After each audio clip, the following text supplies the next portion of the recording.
afternoon, and thank you for coming to our regular news conference and press update. That we try to take advantage of an opportunity to give both you, the media, as well as the public, information about what's going on in the city and with the department.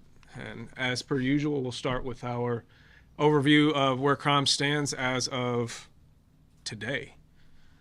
So homicides are down about 30%. The great thing about that is that it's giving those detectives time to work on those cases specifically, and our homicide clearance rate is up about 10% year over year from last year. So that's great that we're able to bring justice to some of these homicide victims. One homicide of note is a homicide that occurred last week at 1612 Dixie Highway, where two men were killed. It looks like this homicide is we're not going to be able to determine a primary aggressor in this. It was two males in a dispute who were fighting with each other, both shot each other simultaneously and killed each other. And so obviously there'll be no charges that'll be brought related to the actual homicide. There may be some other things that the detectives are working on, but as of now, that case is closed. We also made an arrest in a homicide from May 20th. Correction. I'll have to hold off on that one. There's a different one that I had some information about, but we'll have to hold off on.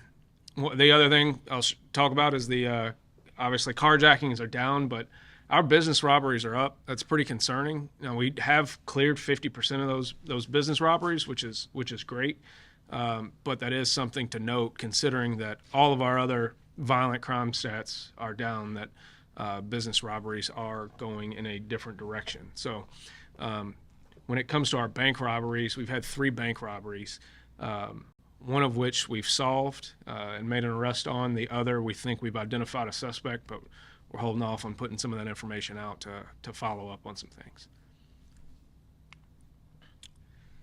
One of the things that's been concerning to the community is copper thefts. We've had several issues where copper thefts have led to breakdowns in internet service in the community, the lights on the expressway being cut out. I think some people have seen that recently. You see some of those different color lights going in, and that's to help prevent some of the copper theft that's coming out of that critical infrastructure.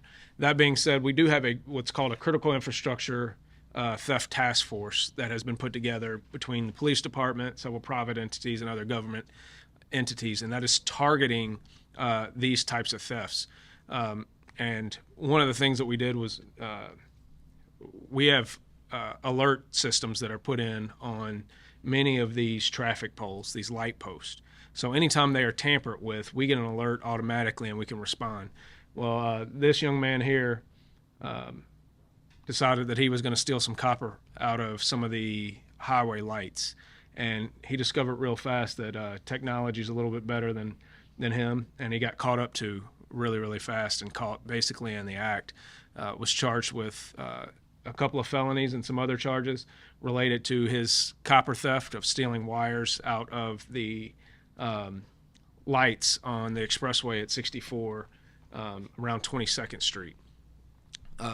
So do want to highlight that the usage of technology in this case is key, and we understand that violent crime is our priority, but when you're talking about thefts of this type that interrupt and disrupt critical infrastructure, we have to take that seriously, and we have to put resources into it. And so we definitely are, and we're using technology like these tamper systems to alert us to these thefts so that we can catch them in the act. So these criminals need to be put on notice that you're next. This is not going to be something that's tolerated or put up with. This is a serious safety issue, not just an infrastructure issue. Creating these dark highways, disrupting communication systems, it's a serious issue. So while it may be a property crime, it is one that is being taken very, very seriously. Next, we're going to highlight the incident that happened last week on Bardstown Road. I know there was a lot of attention that was brought to that. I'll show you some of the body camera footage. And this is officers responding to this situation, just to give you a little bit of perspective of what that looked like for officers with the initial responding patrol officers, as well as all the officers that that showed up after the fact.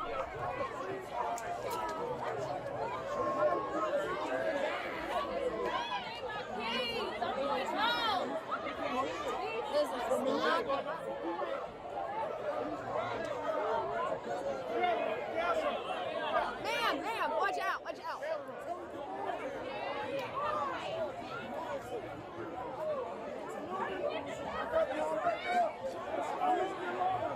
Hey, let's get these cars out. Hey, back up! Back up! I've been doing something illegal wrong. Take me on down there. No. I'm just trying to get these cars out. Get on that side of the road. Come on, come on. Let's go. Ma'am, leave it on the road. Let's go, come on. So I'll tell you first of all where I messed up on this is not foreseeing the beginning of the real first summer weekend and having officers prepared for that. So that won't happen again. We'll make sure that we are responding to that ahead of time so that that crowd never gets to the point where it's blocking the street and creating a dangerous situation where emergency vehicles can't get through, regular traffic can't get through, and you create all kinds of risks to pedestrians and things like that when that amount of people are spilling out in the street. So we need to do a better job of controlling that ahead of time. And I think you've probably seen Councilman Reno Weber's newsletter about some of the collaboration they've had with 5th Division officers. And effectively, the things that he's talking about doing as far as having our roll calls there in that area, some overtime details, walking patrols, those types of things, they were things that were very, very successful last summer. And I was just a little bit too late in getting that re-implemented. So we'll make sure that we take care of those problems ahead of time this time. That being said, you also see a huge difference in some of our crowd control and scene management issues that we've had in the past. And the difference is you saw while it was a large crowd, while it was a crowd that needed to be dispersed, it was a cooperative group. So you didn't see any type of antagonistic interactions between officers and the public, because even though it took time and we had to have numerous officers respond to this, the crowd was cooperative. You even saw one of the guys in there was helping the officer direct traffic and get people out of there. So if he wants, he can go to lmpdjobs.com, sign up, we'll take you. So, but you really see a stark difference in dealing with different types of scenes. Obviously, these were people that were overflowing from a bar. They were having a good time and just needed to be dispersed versus what we saw a couple of weeks ago at a double shooting scene where we're dealing with a guy with a gun right there, and we're dealing with a female who wouldn't leave, and that situation got handled very differently. Would have liked to seen officer be a little bit more diplomatic in that situation, but at the same time, again, had she left, we wouldn't have had that problem. And you saw the level of cooperation and how far it goes in handling some of these scenes and making things a little bit more copacetic of an outcome. That being said, I want to talk about some of our community engagement efforts. I firmly believe that we have to have both formal and informalized methods of engaging the community, and I will tell you right now, I'm in the process of kind of a re-examination of some of those efforts. I think there are some places where we have some gaps where we need to create more opportunities to listen to the public and their feedback. So please, if you have thoughts, ideas about how you want to interact with your police department, the things that you want to see out of your police department, shoot me an email, lmpdchief@louisvilleky.gov. That's an email that goes directly to me if you have something that you want to get across, an idea. The only way to have good ideas is to have a lot of them. So I am welcoming to the community's ideas of how we can improve our interactions with the police department and the public. That being said, I also want to introduce you to a local Hall of Famer, retired Major Mike Bogan, retired from the police department. What year was it? 2020. In 2020. And then most recently, he was the director of group violence intervention for the city, but he has seen the wisdom in returning to the police department, and he has come back to run our PAL program, our Police Activities League program. This is the type of work that is near and dear to his heart. And he does an absolutely great job with this type of engagement. He was doing that on the GVI side, and now he's going to do some of it within the police department. We're very proud of the work that the PAL program has done in the past and excited to see where it goes in the future. If you can't tell, he was a star athlete at the University of Louisville back before probably everybody but me and you were born. I think we might have been the only ones that were around to see this. I remember sitting in the stands at Old Cardinal Stadium and seeing that Bogan name on the back of his jersey while he's standing on the sideline catching the same amount of passes as me. But somebody that I've always looked up to my entire career, and we expect really, really great things out of him. So without further ado, Officer Mike Bogan of our PAL program. Thank you, sir. Thank you, Chief, for that introduction. I did average 14.9 yards a catch, but that's for another time. There's also been an autograph session afterwards. I'll be more than happy to autograph these for you so you can throw them away. And thank you for that. I want to thank the Chief for giving me this opportunity to come and do this. This is something that is larger than life. This is a larger purpose entity here. And I imagine many of you, like me, have had somebody in our life who poured into us, who gave us a word of advice, gave us confidence, instilled in us the virtues of being a good person. And this is what this PAL program embodies. So this is a great illustration of what PAL is about. And what PAL is about is members of LMPD, both sworn and unsworn. We collaborate with the community. We also work together with kids who create, through activities, a pathway to instilling life-giving values, values such as accountability, integrity, compassion, and hard work. Also in the picture is Miss Allie, who is with SWAGs. This highlights the community involvement where she donated $1,000 toward PAL to go towards running. Also here in the picture are kids from all walks of life. Some of these kids in the beginning, when they started PAL, a lot of them lacked confidence. A lot of them didn't understand how to speak to people, but after spending time with adults and spending time with members of the community and LMPD, they've grown as individuals. They now are more comfortable in speaking and addressing other individuals. Also in there is Miss Rebecca Grignon on record. She's with Louisville Metro Police Foundation. They're another partner that we're working with to espouse PAL. Also in there are other members of LMPD as well as community. So we serve kids between ages of 5 and 18. Now, if you're 18, you have to be in high school. The program is free of charge. There are no other requirements other than with parents, we ask that you drive your youth or your individual to the event, and then we ask that you remain at the event. These are examples of our current activities that we have. We have boxing. We're working with Louisville TKL. James Dixon runs that gym. I've had a chance to meet some of those individuals who've been with him in the boxing community. Boxing is a great way to build the mind and the body and also to instill confidence. We're also, picture in the middle is Officer Pfeiffer. Yesterday I had a chance to go and observe our fishing. We had a family out there, 3 brothers, and I had an opportunity to watch Officer Pfeiffer and other officers from LMPD take time to show kids how to bait the hook, to show kids how to, once you, I think all the boys caught about 12 fish. So it was a great event. But to watch these individuals teach and take their time to show kids not only how to bait the hook, but also how to take the fish and how to handle the fish and throw the fish back. We ate none of the fish. It was all catch and release. The other activity that we're currently doing is running. The goal here is to get our kids to run up to about 5K. And we run at Iroquois Park every Wednesday morning at 9 a.m. These are activities that we're working on in the future. We're working on, to the upper left, we have a class called the Chocolate Gifts class. What we do there is that we work with Dare to Care Kitchen, and we work with kids to develop chocolate treats for a gift, either for a loved one or for a teacher. That's beginning later on in the fall. We're working on archery. What's cool about archery is that we're working with the Southern Louisville Community Center. We have about 14 or so community centers in the city of Louisville, and we're partnering with them to offer archery.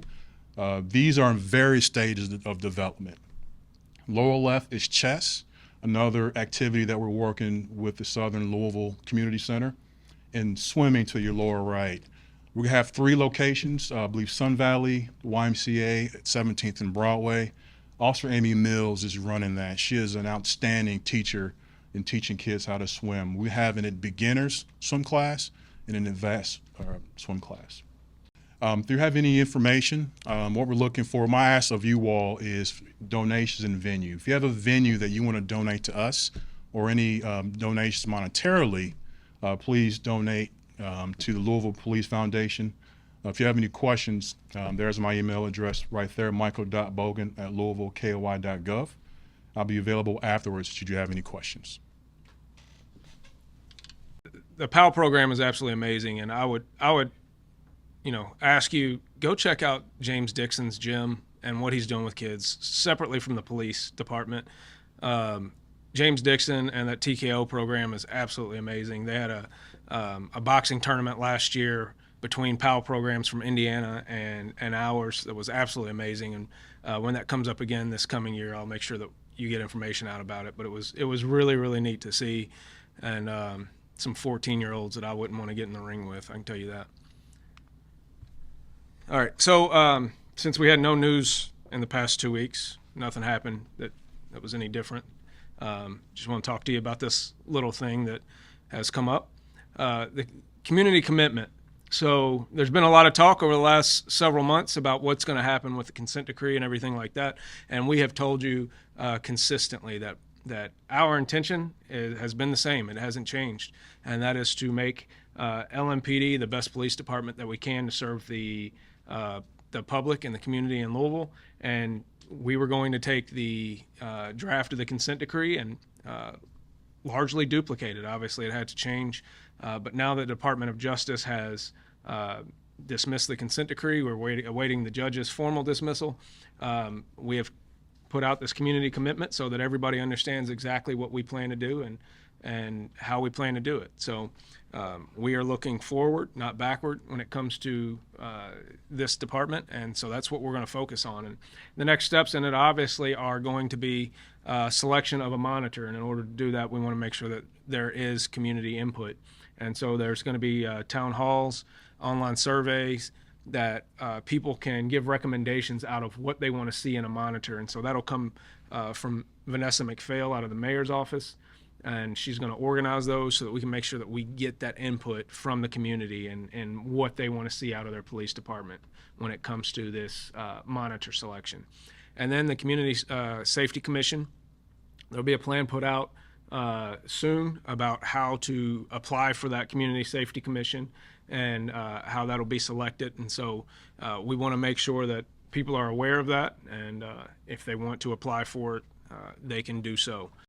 But the promises remain the same, that we are dedicated to keeping people safe, doing it the right way, protecting constitutional rights. That's what we expect from the men and women of LMPD, and that's what we are going to promise you. And when we mess it up, we'll fix it. We'll make it right. We're not going to be perfect, but we will have a plan for moving forward and how we do things. So with that, we will open it up with questions. Chief, one component of the response to Bardstown Road large crowds is closing or limiting some access to parking lots. Which parking lots? What does that look like? Are people attracted to that Taco Bell parking lot? Is that part of it too? So the question was about closing parking lots in that area of Bardstown Road. Yeah, the Taco Bell parking lot is consistently a problem. And so what you've seen in the past, particularly last year, I went out and rode with some of those guys in the 5th Division, and they walk those couple of blocks between basically Mid-City Mall all the way down to that Baxter Broadway corridor. And they make sure that those lots get cleared, that people aren't congregating, things like that. And so, yes, that is part of it. And the 5th Division will be working with the business leaders in that area to make sure that those problems are taken care of.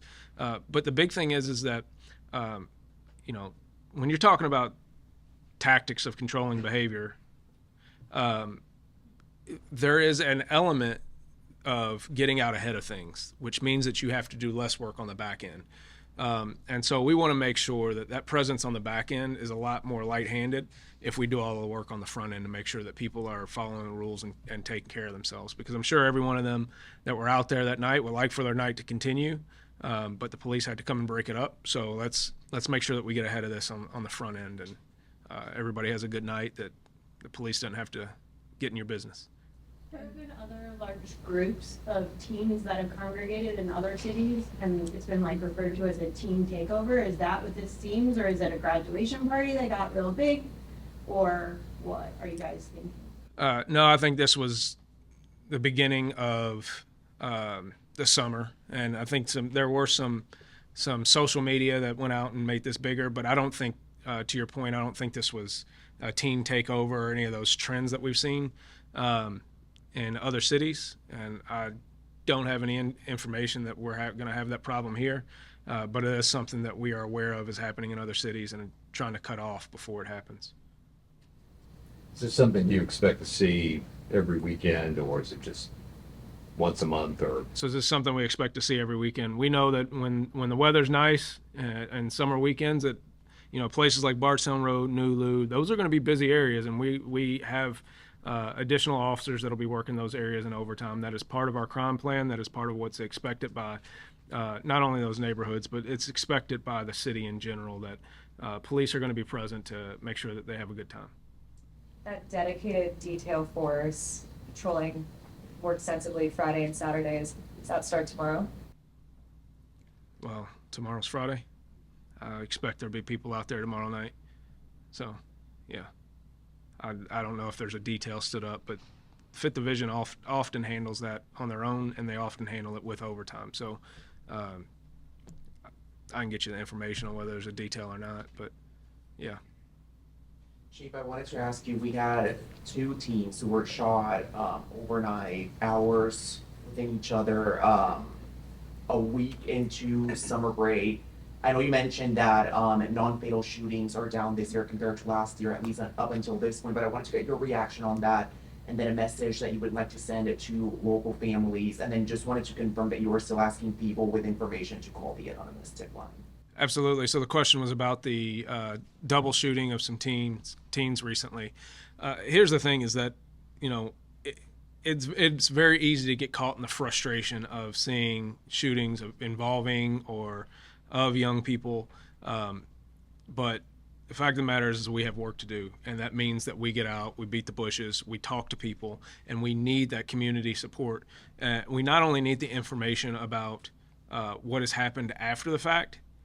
We need information ahead of these crimes. A lot of times people see things that are going on, they can feel things that are happening, and we can get ahead of some of these things and prevent it.